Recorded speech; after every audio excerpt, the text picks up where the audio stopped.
நிர்பீசதிக்கு யாராருக்கு செய்வார் அப்படின்னு கேட்டிங்கன்னா அழகாக ஒரு பட்டியல் சொல்கிறார். யாராருக்கு? பாலரோடு, வாலீசர், விருத்தர், பணிமொழியார், பலபோகத்தவர், வியாதிப்பட்டவருக்கு பண்ணும் சீலம் இது நிர்பீசம். நிர்பீசதிக்க யாருக்கு செய்வார்? பாலரோடு, வாலீசர், விருத்தர், பணிமொழியார், பலபோகத்தவர், வியாதிப்பட்டவர் 6 பேர்த்துக்கு நிர்பீச தீக்கை செய்யலாம். யாருக்கு? பாலர் குழந்தைகளுக்கு. குழந்தைகளுக்கு நிர்பீச தீக்கை செய்யலாம். ஏன்னா அவங்க அந்த அதில் சொல்லக்கூடிய நியமங்கள்லாம் அந்த குழந்தைங்கனால என்ன செய்ய முடியாது, சின்ன வயசுலையா அதெல்லாம் கொஞ்சம் புரியாது, அப்புறம் உட்காந்து செய்ய முடியாது.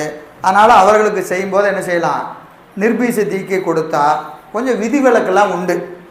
நிர்பீச தீக்கை வாங்கினா என்ன உண்டு, விதிவிலக்கெல்லாம் உண்டு. அதனால் குழந்தைகளுக்கு செய்கிற போது நிர்பீச தீக்கையை கொடுப்பாங்க. எனவே பாலரோடு, வாலீசர், வாலீசர்னா யார்? வயசானவங்க. விருத்தர், விருத்தர்னா யார்? முதியோர். பாலரோடு, வாலீசர், விருத்தர். வாலீசர் என்பதற்கு அறிவு குறைவாக இருக்கிறவங்க, கொஞ்சம் புத்தி சுவாதீனம் இல்லை, சொன்னால் வாங்கிக்க முடியல, கொஞ்சம் அறிவு எப்படி இருக்கு, ரொம்ப தூளமாக இருக்குது, அவங்க சொன்னால் புரியல, அவர்களுக்கு என்ன செய்யலாம், நிர்பீச தீக்கை கொடுக்கலாம். அடுத்தது வயசானவங்களுக்கு, வயசானவங்களுக்கு கொடுக்கலாம். பாலரோடு, வாலீசர், விருத்தர், பணிமொழியார் பெண்களுக்கு. உடனே கேட்கலாம், ஏன் பெண்கள் அவ்வளோ குறைஞ்சி போயிட்டுமா அப்படின்னு கேட்கலாம். அப்படிலாம் இல்லை, பொதுவாக அந்த நியமங்களை கடைபிடிப்பதில் அவங்களுக்கு நிறைய இடைஞ்சல் இருக்குது. ஆண்கள் போல் அவர்களால் என்ன செய்ய முடியாது, நியமங்களை பேணுவதில் கொஞ்சம் சிரமம் இருக்குது. இல்லற கடன்கள் இருக்கிறது, இயல்பாகவே அவர்கள் உடல் ரீதியாகவும் அந்த நியமங்களை பேணுவதில் கொஞ்சம் சிரமம் இருக்கிறது. அதனால் பெண்களுக்கு என்ன செய்யலாம், இந்த நிர்பீச தீக்கையை கொடுக்கலாம். பாலரோடு, வாலீசர், விருத்தர், பணிமொழியார், பலபோகத்தவர். பலபோகத்தவர் யார்? யார்? நம்ம தான், பிஸ்னஸ் மேன். யார்? Business man. பல போகம், பல வேலையில் இருப்பாயா, அவனால் அந்த நியமத்தை என்ன செய்ய முடியாது, கரெக்டாக செய்ய முடியாது. அதனால் அவனுக்கு நிர்பீச தீக்கை அப்படின்னு எனக்கு கொஞ்சம் கூட குறைச்சி இருந்தாலும் பரவாயில்லன்னு அர்த்தம். இப்போ இறைவன் எவ்வளோ கருணை செய்கிறான் பாருங்க. யாரையும் விடக்கூடாது. எவ்வளோ அவனால் முடியும், வா வந்து உள்ளே உட்காரும் போல, நீ உள்ளே வா அப்புறம் பேசிக்கலாம், கதவை சாத்திட்டு பேசிக்கலாம், உள்ளே விட்டு கதவை சாத்து அப்படிங்கிற மாதிரி என்ன செய்கிறான், யாரையும் அவன் விடுவதில்லை, யாரையும் பலபோகத்தவர், வியாதிப்பட்டவர், கொஞ்சம் உடலில் நோய் வாய்ப்பட்டவங்க அவர்களுக்கெல்லாம், வியாதிப்பட்டவருக்கு பண்ணும் சீலம் இது நிர்பீசம். இந்த சீலத்தை பண்ணலாம். எந்த சீலத்தை? நிர்பீச தீக்கையை பண்ணலாம். பண்ணும் சீலம் அது நிர்பீசம். சமயாசாரம் திகழ் சுத்தி. சமயாசாரம் திகழ் சுத்தி. சமயாசாரம் திகழ் சுத்தினா சமய ஆச்சாரங்களை சுத்தி செஞ்சுருவாங்க. இப்போ நாம் ஏற்கனவே சொன்னோம், என்ன செய்தோம், அந்த தீக்கை செய்கிற போது என்ன செய்வார், சஞ்சித வினையை சுத்தி செய்வார். சஞ்சித வினையை சுத்தி செய்வார். அப்படி சுத்தி செய்கிற போது நிர்பீசை செய்யக்கூடியவர்களுக்கு, நிர்பீச தீக்கை செய்கிறவங்களுக்கு சமய ஆச்சாரங்களையும் சுத்தி செஞ்சிருவாராம். அப்படின்னு என்ன அர்த்தம், செஞ்சால் பரவாயில்ல, செய்யாட்டியும் பரவாயில்ல. ஐயா அதை முதல்ல சொல்லுங்க, நாங்கள் அதையே வாங்கிக்கிறோம், அதையே வாங்கிக்கிறோம், இதுதான் நல்லா இருக்குது, அப்படி தானே? ஆமாம், எவ்வளவு செய்கிறோமோ அவ்வளோதான் பயனும் கிடைக்கும். சரியா? அவருக்கு நோக்கம் என்னது, ஏதோ முடிஞ்ச வரைக்கும் செய்யணும், பயனை எவ்வளோ கொடுப்பாரு, அவ்வளோதான் கொடுப்பாரு, அவ்வளோதான் கிடைக்கும். அதனால் உங்களுக்கு பயன் மட்டும் நிறையா வேணும், செய்கிறது கம்மியாக செய்யணுன்னா அது நடக்காது. சரிங்களா? அதனால் என்னதுங்க, சமய ஆச்சாரங்களை சுற்றி செய்வார். அப்போது சமய ஆச்சாரங்களை குறைச்சிடுவார். நூல் பார்த்தீங்கன்னு வச்சுக்கோங்களேன், நீங்கள் நம்ம பழமையான நூல்லாம் பார்த்தீங்கன்னா நம்ம சமயத்தில் ஒரு ஒழுக்கத்தையும் பேண முடியாது. திருநீறு தரித்தல் எப்படி அப்படின்னு ஒரு புத்தகத்தை எடுத்தீங்கன்னு வச்சுங்க, திருநீரை தொடரும் போது கை நடுங்கும். திருநீரை கையில் தொட்டால் நமக்கு என்ன ஆகும்? கையெல்லாம் நடுங்கும். ஏன்? ஒரு பொட்டு திருநீர் கீழே சிந்திட்டா நீங்கள் 1008 முறை 5 எழுத்து சொல்லணும். 1008 முறை 5 எழுத்து, 108 முறை குளிக்கணும். இப்படி அது அந்த புத்தகத்தில் இருக்கும். இதெல்லாம் செய்யணும். எவ்வளவு? ஒரு பொட்டு திருநீர் கீழே சிந்திட்டான். பார்த்தோன்னே இது நான் வெறும் நெத்தியாகவே இருந்துக்கிறையா, இது என்ன பெரிய வம்பா இருக்கு அப்படின்னு நமக்கு தோணிடும். புரியுதுங்களா? அப்போ அதெல்லாம் விதி இருக்கிறது, அதெல்லாம் இருக்கட்டும், அது ஒரு பக்கம் இருக்கட்டும். நம்ம என்ன செய்யணும்? எவ்வளவு முடியுமோ அவ்வளவு அதை செய்யணும். எவ்வளவு முடியுமோ திருநீர் கீழே கொட்டக்கூடாது என்பது விதி. நம்ம அதை எடுக்கும்போது அந்த பயபக்தியோடு அதை எடுக்கணும். ஒரு பொட்டு கீழே சிந்திருச்சு, தொடச்சிட்டு வந்துட வேண்டியதுதான். ஆனால் விதி இருக்கு, விதி இருக்கட்டும். நீங்கள் அதுக்காக நம்மளால என்ன செஞ்சிருவான்? அதெல்லாம் முடியும். இதுக்கு தாங்க நான் திருநீரே வைக்கிறது இல்லை. முடிஞ்சுதான். இப்போ என்ன ஆகி போச்சு? நம்ம ரொம்ப உயர்ந்தது என்று சொல்லி அதை யாருக்கும் கிடைக்காம வச்சிருப்பதுனால ஒரு பயனும் கிடையாது. சில பேர் அப்படி இருக்கிறாங்க. அப்படி இருக்கணும், இப்படி இருக்கணும்னு சொன்ன உடனே போனாலும் என்ன செஞ்சிருவாரு? ரிவர்ஸ் அடித்து ஒடியாந்துருவார். அதனால் ஒரு பயனும் இல்லை. புரியுதுங்களா? ஒரு பூவை வச்சு கொஞ்சோண்டு தண்ணியை விட்டு சிவாய நம அப்படின்னு சொன்னால் அதற்கான அருளை பெருமான் கொடுப்பான். நீங்கள் 1 மணி நேரம் செஞ்சால் அதற்கான அருளை பெருமான் கொடுப்பான். நாம் 1 மணி நேரம் செஞ்சே ஆகணுமாமா, நமக்கெல்லாம் ஆகாதுன்னு செய்யாமல் இருக்கிறத விட ஒரு சொம்பு தண்ணியை விட்டு ஒரு பூவை எடுத்து வச்சு ஒரு முறை 5 எழுத்தை சொன்னால் இது நம்மை அந்த 1 மணி நேரம் செய்வதற்கான புண்ணியத்தை இது கூட்டும். இன்னைக்கு ஒரு பூவை எடுத்து வச்சு ஒரு முறை 5 எழுத்து சொன்னால் நாளையோ அடுத்த மாதமோ அடுத்த வருடமோ நமக்கு இறைவனை அன்போடு பூசிக்கின்ற அந்த தகுதியை எது கொடுக்கும்? இந்த ஒத்த பூ தான் கொடுக்கும். ஒத்த பூ தான் கொடுக்கும். இது நமக்கு ஆகாதுன்னு விட்டுட்டா நம்ம என்றைக்கும் அந்த தகுதி வரவே வராது. என்றைக்கும் வரவே வராது. அதனால் நன்றாக நினைவில் வைத்து கொள்ளணும். தகுதி வந்ததற்கு அப்புறம் இதை செய்ய முடியாது. இதை செஞ்சாதான் தகுதி வரும். செஞ்சாதான் தகுதி வரும். அதை ரொம்ப அறிவில் கொள்ளணும். அடிக்க நம்ம சிவஞான பாடியத்தில் அழகாக சொல்கிறார். நான் ஏற்கனவே வகுப்பில் சொல்லியிருக்கிறேன். இந்த தீக்கை செய்கிற போது, அதுவும் குறிப்பாக நிர்வாண தீக்கை என்பது என்னதுங்க? பாசத்தை விடுவிடும். உலகமே வேண்டாம் என்று உவர்ப்பவர்களுக்கு செய்ய வேண்டியது இந்த தீக்கை. ஆனால் அப்படி நடக்குதா அப்படின்னு கேட்டால் இல்லை. இந்த ஒரு கேள்வியை மாவாடியத்தில் சிவஞான முனிவர் கேட்குறார். சாமி, பாசத்தை விடக்கூடிய தகுதியுடைய ஆன்மாவுக்கு தான் நீங்கள் வருவீங்கன்னு சொல்கிறீங்க. அப்போது இந்த தீக்கை வாங்கினவங்களுக்கெல்லாம் நீங்கள் தானே வந்தீங்க, நூல் அப்படி தானே சொல்லியிருக்கு. நீங்கள் வந்ததுக்கப்புறமும் அவர் பாசத்தை விடாமையே இருக்கிறாரு. இப்போ இதில் எது உண்மை? பாசத்தை விட்டவங்களுக்கு வருவீங்கிறது உண்மையா, இல்லை நீங்கள் வரமாட்டீங்க வேற யாராவது வந்துட்டாங்களா? ஏன்னா இப்போ என்னது, அவர் இன்னும் பாசத்தோடு இருக்கிறாரே என்று சொல்லுகிற போது தான் அழகாக எழுதுகிறாரு. நான் சொல்லியிருக்கிறேன் ஏற்கனவே. ஒரு மாங்காய் பறிக்க போகிறவன் என்ன செய்வான்? கனிந்த பழத்தை பறிக்கிற போது காய் வெட்டையும் பறிப்பான். ஏன் பறிப்பான்? இந்த மாம்பழம் நாளைக்கு சந்தைக்கு போகிறதுக்குள்ள பழுத்துரும் என்பது யாருக்கு தெரியும்? பறிப்பவனுக்கு தெரியும். இன்று இது பழுக்கவில்லை என்று சொன்னாலும் சந்தைக்கு போகிற போது இது பழுத்து தான் போகும் என்று அதை பறிப்பது போல இன்று அவருக்கு பக்குவம் இல்லைனாலும் இந்த பிறவியிலே அவருக்கு அந்த பக்குவம் உண்டு என்பதினாலே இறைவன் நாளை கொடுப்பதை இன்றே கொடுக்கிறான். அப்படின்னா அவன் எவ்வளவு நமக்கு கருணை செய்கிறான்னு பார்த்துக்குங்க. இப்போ தகுதி வந்தால் தான் நம்ம போகணும்னு நினச்சா ஒருபோது அந்த இடத்துக்கு போக முடியாது. அங்கே போனால் தான் நமக்கு தகுதி வரும். எனவே இது ரொம்ப முக்கியமான ஒரு கருத்து. அதனால் நம்ம பூசை செய்யணுமா, இப்படி செய்யணுமா, அப்படி செய்யணுமா, இப்படியாலாம் ஒன்றும் கவலையே இல்லை. எவ்வளவு செய்கிறோமோ அதற்கு தக்கவாறு திருவருள் நமக்கு வாய்க்கும். சரியா? சரி. எனவே இங்கே என்ன செய்கிறாருங்க? இந்த சமய புத்திரருக்கு நித்தத்து ஏழும் அதிகாரத்தை நிகழ்த்தி. சமய ஆச்சாரம் திகழ் சுத்தி. சமய ஆச்சாரம் திகழ் சுத்தி. சமய ஆச்சாரங்களில் என்ன செய்வார்? சில ஒழுக்கங்களை எல்லாம் அவருக்கு என்ன செஞ்சிருவார்? சுத்தி செஞ்சிருவார். எல்லாத்தையும் செய்யணுங்கிற அவசியம் இல்லை. எப்போ உன்னால் எவ்வளோப்பா முடியும் அவ்வளோ செய்யும் அப்படின்னு யாருக்கு கொடுத்துருவார்?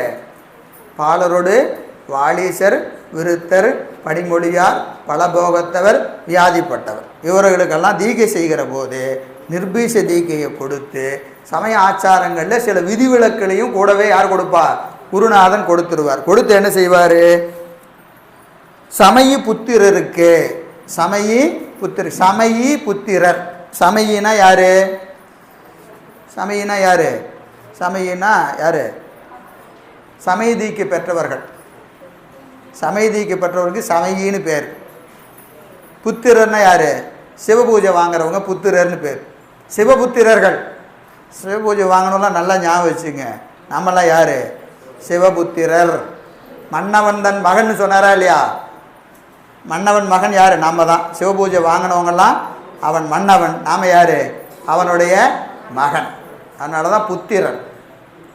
சமயி புத்திரருக்கு சமயதீக்க அந்த சிவபூஜை பெற்றவர்களுக்கு விசேடதீக்கு பெற்றவர்களுக்கு நித்தத்து ஏழும் அதிகாரத்தை நிகழ்த்தி தினந்தோறும் செய்ய வேண்டிய அந்த அதிகாரத்தை மட்டும் கொடுப்பாங்க. இந்த அதிகாரம் 3 வகையான அதிகாரம் இருக்கிறது.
மூணு வகையான வழிபாடு இருக்கிறது. தனக்கான வழிபாடு, சிறப்பு வழிபாடு, பிறருக்கான வழிபாடு. வழிபாடை 3 வகையாக செய்யலாம். தனக்காக செய்யலாம், சிறப்பு வழிபாடுகளை எல்லாம் செய்யலாம். அடுத்தது என்ன செய்யலாம்?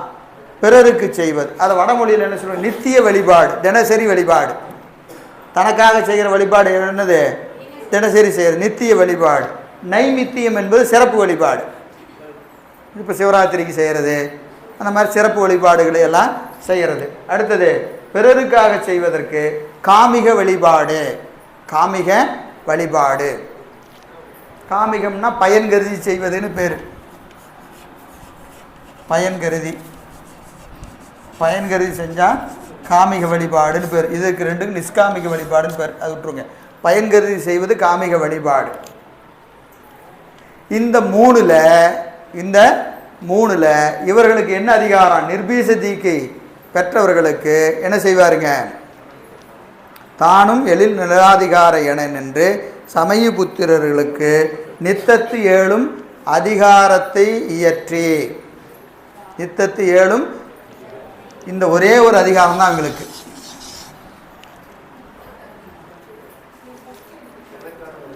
தனக்கான வழிபாடு மட்டும்தான் செய்யணும். யார் செய்யணும்? சமய தீக்கை, நிர்வாண தீக்கை, எந்த தீக்கை வாங்கியிருந்தாலும் நிர்பீச தீக்கை வாங்கியிருந்தான்.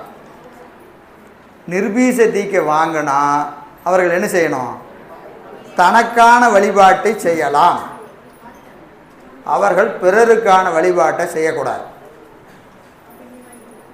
பிறருக்கான வழிபாடு என்னது? இப்போ திருக்கோயிலில் வழிபாடு செய்கிறது, வேள்வி செய்கிறது, இதெல்லாம் பிறருக்கு செய்கிற வழிபாடு தானே.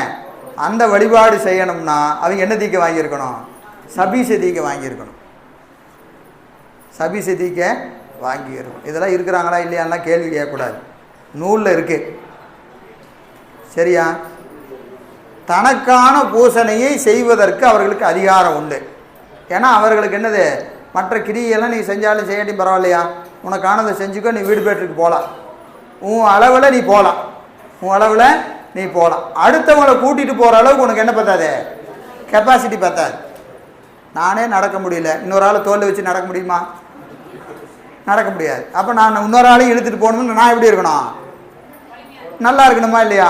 எனக்கு என் பூசை செய்யறதுக்கே முடியாது, சாமி நிர்பீசை தீக்க கொடுத்துருங்க அப்படின்னு கேட்டுக்கிட்டு அங்கே போய் நான் எல்லாத்துக்கும் செய்வேனுங்க அப்படின்னு சொல்லக்கூடாது. செய்யறையா, ஒன்றும் தப்பு இல்லை, இந்த பக்கம் வா, இந்த கேட்டகரியிலேருந்து இந்த பக்கம் வா. அவரை யாருன்னா அடுத்த பாட்டில் சொல்கிறார். சபீச தீக்கைக்குரிய இலக்கணம் அடுத்த பாட்டில். நிர்பீச தீக்கை யாராக இருக்கு? பாலரோடு, பாலீசர், விருத்தர், பனிமொழியார், பலபோகத்தவர். இவர்களுக்கு நிர்பீச தீக்கை. இவர்கள் தனக்கான வழிபாட்டை செய்வதற்கு அதிகாரம் பெற்றவர்கள். தனக்கான பூசையை சிறப்பாக செய்யலாம். திருவடிக்கு போகிறதுக்கு ஐயமில்லை, கட்டாயம் உங்களுக்கு கைலாயத்தில் இடம் உண்டு. நிர்பீசை தீங்குக்கு வாங்கினா போக முடியுமா போக முடியாதான்னு சந்தேகமெல்லாம் வேண்டாம், தாராளமாக போகலாம், தாராளமாக போகலாம். ஆனால் இவர்கள் என்ன செய்யணும், தனக்கான பூசையை செய்து திருவடிக்கு போகலாம், தனக்கான பூசையை செய்து திருவடிக்கு போகலாம். அதான் இங்கே சொல்கிறாரு, என்னதுங்க, தானும் எழில் நிராதிகாரை என நின்று இரண்டாய் விளங்கும். நிராதிகாரை, நிராதிகாரைன்னு என்னதுங்க, நம்ம சொன்னோமா இல்லைங்களா? இறைவன் எப்படி வருவார், நிராதாரமாக வருவான். எனவே நிராதிகாரையாய் நின்று இரண்டாய் விளங்கும் சால நிகழ் தேகபாதத்தினோடு சத்திய நிர்வாணம் என்று சாற்றும் காலம். இந்த உடம்புள்ள காலம் வரை, உடம்புள்ள காலம் வரை வாழ்ந்து இவர்கள் திருவடிக்கு போவாங்க, திருவடிக்கு போவாங்க. அது எப்படிப்பட்டதுன்னா, இது நிர்வாண தீக்கை, நிர்வாண தீக்கை. அந்த நிர்வாண தீக்கையில் 2 தீக்கை இருக்கிறது. இது நிர்பீச தீக்கை, சபீச தீக்கை. நிர்வாண தீக்கையில் 2 இருக்கிறது. என்னதுங்க, ஒன்று சத்தியோ நிர்வாணம்,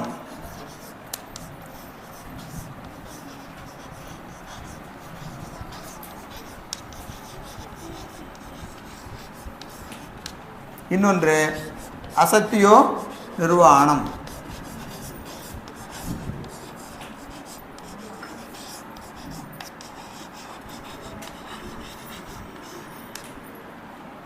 அந்த தீக்கை செய்கிற போது குருநாதர் இந்த 2ல் எது வேணாலும் செய்யலாம்.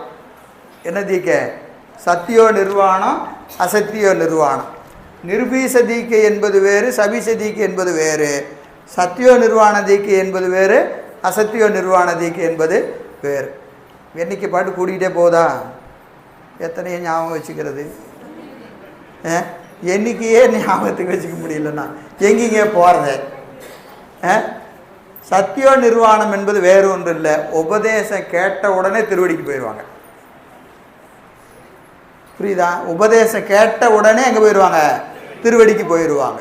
யார்? பெற்றான் சாம்பன், விறகு வெட்டி. உமாபதி சிவத்தினுடைய வரலாற்றில் பார்த்தோமா இல்லையா, ஞாபகம் இருக்கா? பெற்றான் சாம்பனுக்கு என்ன செய்கிறாரு, தீக்கை கொடுக்குறார், தீக்கை கொடுக்குறார். ஏன்? கை சீட்டு பெருமான் கொடுத்தது. அடியார்க்கு எளியன் சிற்றம்பலவன் கொற்றம் கொடியார்க்கு எழுதும் கைச்சீட்டு. பெற்றான் சாம்பனுக்கு பேதமர தீக்கை செய்து முத்தி கொடுத்தல் முறை. ரெக்கமெண்டேஷன் லெட்ரு தில்லை சிற்றம்பலவர்கிட்ட வருது.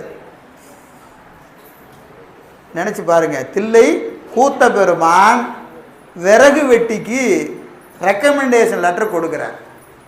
இப்போவே உங்களுக்கு இந்த பாடம் புரிஞ்சிருக்கணும். அவரே நேராக கொடுக்கக்கூடாதா? கொடுக்கலாமா இல்லையா?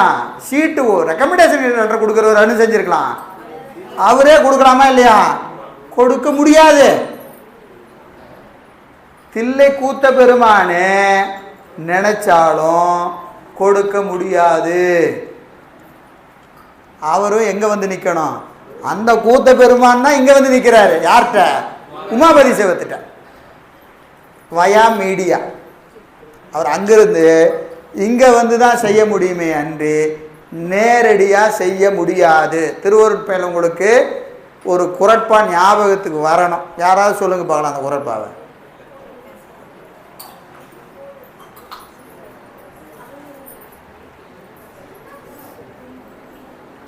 சொல்லுங்கள் பார்க்கலாம். டீயை சாப்பிட்டுட்டாலும் சொல்லுங்கள், நானும் அதுக்குள்ளே டீயை சாப்பிட்டுக்கிறேன். திருவருட்பயனில் தீக்கை செய்ய முடியாது. இந்த கருத்துடைய திருவருட்பயன் பாட்டு சொல்லுங்கள்.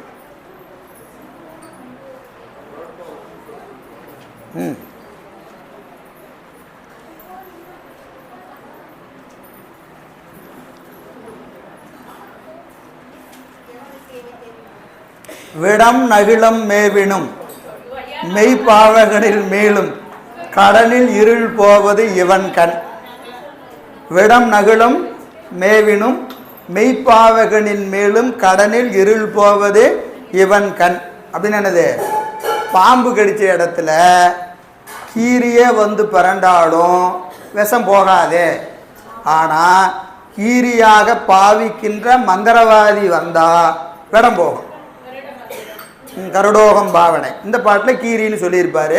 கருடோகம் பாவனை. அப்போது கீரி நேராக வந்தால் விஷம் போகாது. கீரி நேராக வந்தால் விஷம் போகாது. தன்னை கீரியாக பாவிக்கின்ற மந்திரவாதி வந்தால் என்ன போயிடும்? விஷம் போயிடும். சரியா? அதுதான் பாட்டு. எத்தனாவது பாட்டு? 47. விடம் நகிழும் மேவினும் மெய்ப்பாவகனில் மேலும் கடனில் இருள் போவது இவன்கள். இது இலக்கணம். இது இலக்கணம். இலக்கியம் எங்கே இருக்குது? இப்போ நான் சொன்னது யாருக்கு? தில்லை சிற்றம்பலவன் கொடுக்குற கைச்சீட்டு. ஏன்னா பெருமான் நேராக செய்யலாமா செய்யக்கூடாதா? செய்ய முடியாது. இலக்கணத்தில் இடம் இல்லை. அதனால் என்ன செஞ்சார்? ஒரு சீட்டு கொடுத்தார். அடியாருக்கு எளியன் சிற்றம்பலவன் கொற்றம் குடியாருக்கு எழுதும் கைச்சீட்டு. ஃப்ரம் டூலாம் போட்டு அருமையாக எழுதுறாரு. அது அப்புறம் பார்த்துக்குங்க. கொற்றம் கொடியாருக்கு எழுதும் கைச்சீட்டு. பெற்றான் சாம்பர்க்கு பேதமர முத்தி கொடுத்தல் முறை. முத்தி கொடுத்தல் முறை எழுதி கொடுத்துட்டாரு. சீட்டை வந்து பார்த்தா, ஆஹா இறைவனே அழகி சிற்றம்பலம் உடையான், கையெழுத்து வேற, எழுதி கையெழுத்து போட்டாச்சு. உடனே என்ன செஞ்சார்? சீட்டை தூக்கி தலைமையில வச்சு ஆனந்தப்பட்டு வாயா அப்படின்னு தீக்கை செஞ்சார். என்ன தீக்கை செஞ்சார்? அசத்தியோ நிர்வாண தீக்கை. என்ன தீக்கை? அசத்தியோ நிர்வாண தீக்கை. அப்படின்னு என்னது? தீக்கை செஞ்ச உடனே அப்படியே மறைஞ்சு திருவடிக்கு போயாச்சு. தீக்கை செஞ்ச உடனே என்ன ஆகிட்டாரு? அவ்வளவு ஒரு சத்தினி பாதம் யாருக்கு இருக்கு? விறகு வெட்டியாகிய பெற்றான் சாம்பனுக்கு இருக்கு. அதனால தான் அவரு சீட்டு கொடுக்குறாரு. கொடுத்த உடனே எங்கே போயிட்டாரு? நேராக கைலாயம் போயாச்சு. உடனே விறகு வெட்டியோட வீட்டுக்காரி வந்தான். ஐயோ இந்த சாமியார் என் புருஷனை கொன்னுட்டார். நம்மளாம் அப்படி தானே பார்ப்போம். இப்போ ஒரு தீக்கை வாங்குறாருன்னு வச்சுங்க. தீக்கை வாங்கும்போது உயிர் போச்சுன்னா நம்ம என்ன சொல்லுவோம்? ஐயோ அங்கே யாரும் போயிடாத அப்படின்னு சொல்லுவோமா இல்லையா? ஏன்னா அது நமக்கு தெரியாது. நம்மளோட அறிவு அவ்வளவுதான் இருக்கு. அப்போ அவன் போய் என்ன செய்கிறா? அரசன்ட்ட போய் முறையிடுகிறான். அரசன்ட்ட போய் முறையிடுகிறான். இந்த உமாபதி சிவனார் என்னுடைய கணவனாரை கொண்டுட்டாரு அப்படின்னு சொன்ன உடனே அரசனுக்கு ஒரு பெரிய ஞானியாச்சே, இந்த பொம்பளை வேற வந்து இப்படி வந்து சொல்லுது என்று விசாரிக்கிறதுக்கு நேராக ராஜா இங்கே வந்துடுறார். ஏன்னா ஞானிகளை அரசவைக்கு கூப்பிடக்கூடாது. அவர் இருக்கிற இடத்துக்கு தான் ராஜா வரணும். ராஜா நேராக வராரு. வந்து கேட்குறாரு, என்ன இப்படி உங்கள் மேலே ஒரு முறையீடு வந்து இருக்கிறது என்று சொன்ன உடனே அவர் சொல்கிறார், இல்லை இல்லை அவன் பரிபூர்ண பக்குவம் உடையவன், இறைவனே சீட்டு கொடுத்தான், நான் தீக்கை செய்தேன், அவர் திருவடிக்கு போயிட்டார் அப்படின்னு சொன்னோடனே யார்கிட்ட கதை சொல்கிறேன்? அதெல்லாம் எப்படி போக முடியும்? அதெல்லாம் யார் அங்கே இருக்க கூட்டம் யாரும் ஏற்றுக்கலை. உடனே அவர் செய்கிறார், ராஜா சொல்கிறார், நீங்கள் சொல்கிறத நான் ஏற்றுக்கொண்டாலும் இவர்கள் ஏற்றுக்கொள்ள போவதில்லை. அதனால் நீங்கள் இப்போ யாருக்காவது அந்த தீக்கை கொடுங்க. அப்போது இங்கே இருக்கிற யாருக்காவது கொடுங்க என்று சொன்ன உடனே அப்படி பார்க்குறாரு. ஒரு டிக்கெட்டு தேராது, ஒரு டிக்கெட்டு தேராது. சரி, நான் பூசை செய்கிற போது அந்த தீர்த்தம் விழுகிற இடத்துல ஒரு கள்ளிச்செடி இருக்கிறது. ஒரு கள்ளிச்செடி, கள்ளிச்செடி அந்த நடராஜ பெருமானுடைய அந்த தீர்த்தம் விழுந்து விழுந்து அது அது ஒரு உயிரே. கள்ளிச்செடினால் அதில் என்ன இருக்கு? உயிர் இருக்கிறது. அதனால் பிறப்பு என்பது நீங்கள் நம்ம மனித பிறப்பு மட்டும் இல்லை, எந்த உயிர் உடம்புல இருந்தாலும் அதுக்கு அறிவு உண்டு, பக்குவம் உண்டு. அப்போ அந்த தீர்த்தத்திலேயே வளர்ந்ததுனால அந்த கள்ளி செடிக்கு பக்குவம் இருக்கிறது. நான் வேண்டுமானால் அதற்கு தீக்கை செய்கிறேன்னார். ஆகட்டும், நாங்கள் பார்க்கணும், இப்போ நீங்கள் எதுக்கு செஞ்சாலும் சரினார். உடனே அவர் மீண்டும் அந்த கள்ளி செடிக்கு தீக்கை கொடுக்குறார். அது அப்படியே மறைஞ்சு திருவடிக்கு போயிடுச்சு. அந்த தீக்கைக்கு தான் என்ன பேர்? அசத்தியோ நிர்வாண தீக்கை. அசத்தியோ நிர்வாண தீக்கை. இது நிர்பீசமாகவும் கொடுக்கலாம், சபீசமாகவும் கொடுக்கலாம். எப்படி கொடுத்தாலும் பக்குவமுடைய ஆன்மா தீக்கை பெற்ற உடனே திருவடிக்கு போயிடும். இங்கே நிற்காது, இங்கே நிற்காது. அதான் நான் சொன்னேன் இல்லைங்களா, விட்டு ஐம்புல வேடரின் அயர்ந்தனை வளர்ந்து என தமுதல் குருவுமாய் தவத்தின் உணர்த்த விட்டு, கேட்ட உடனே விட்டு. அந்நிய மின்மணியின் அரண்கடல் செழுமை, கேட்ட உடனே உலக பந்தத்தை விட்டு திருவடிக்கு போயிடும். உபதேசம் கேட்ட உடனே போயிடும். அதெல்லாம் என்ன தீக்கை? அசத்தியோ நிர்வாண தீக்கை. அசத்தியோ நிர்வாண தீக்கை, சரி, சத்தியோ நிர்வாண தீக்கை. சத்தியோ நிர்வாண தீக்கை. அசத்தியோ நிர்வாண தீக்கை என்பது கேட்டு அதன் பிறகு என்ன செய்வாங்க? உபதேசத்தை சாதனை செஞ்சு பல காலம் தங்கி இருந்து அதன் பிறகு திருவடிக்கு போனால் அது என்னது? அசத்தியோ நிர்வாண தீக்கை. உடனே போனால் சத்தியோ நிர்வாண தீக்கை, இருந்து பல காலம் தள்ளி போனால் அது என்ன தீக்கை? அசத்தியோ நிர்வாண தீக்கை. இந்த ரெண்டு வகையான தீக்கை இருக்கிறது. சரிங்களா? இப்போ தீக்கை எத்தனை சொல்லியாச்சு பாருங்க. முதல்ல பார்த்தோமா இல்லைங்களா, நயன தீக்கை, பரிசு தீக்கை, வாச தீக்கை, மான தீக்கைன்னு 7 வகையான தீக்கை இருக்கிறது. 7 வகையான தீக்கை இருக்கிறது. சத்தினி பாதம் 4 வகையாக இருக்கிறது. நிர்பீச தீக்கை, சபீச தீக்கை என்று இருக்கிறது. சத்தியோ நிர்வாண தீக்கை, அசத்தியோ நிர்வாண தீக்கை என்று இருக்கிறது. இதெல்லாம் யாருக்கு? ஒருவருக்கே இதை செய்யலாம். 7 வகையான தீக்கை யாருக்கு செய்யலாம்? ஒருத்தருக்கு செய்யலாம். ஏன்னா நயன தீக்கை, பரிச தீக்கை, வாசக தீக்கை, மானத தீக்கை, அவுத்திரி தீக்கை எல்லாம் யாருக்கு செய்யலாம்? ஒரே ஆளுக்கு செய்யலாம். ஒரு குருநாதர் தீக்கை செய்கிற போது இத்தனையும் செய்யலாம். இத்தனையும் செய்யலாம். மணிவாசக பெருமானுக்கு இறைவன் திருப்பெருந்துறையில் எல்லாம் செஞ்சார். திருவிளையாடற் புராணம் போய் பார்த்தீங்கன்னா தெரியும். அவருக்கு அவ்வளவு ஆசையான் யார் மேலே? மணிவாசகர் மேலே. எதையும் விடக்கூடாது. எதையும் என்னென்ன கொடுக்கணுமோ எல்லாவற்றையும் கொடுத்தான்.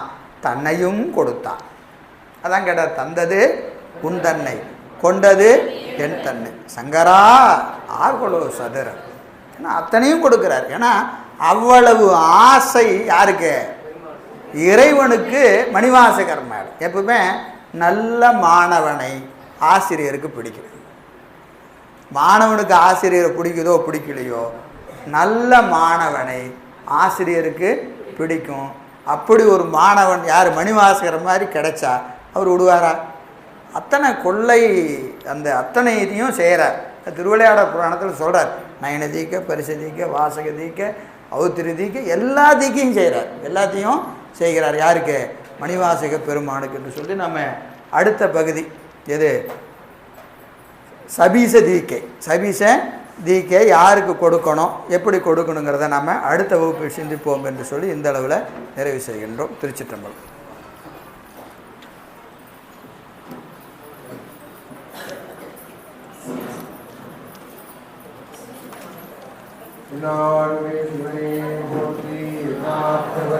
இறைவா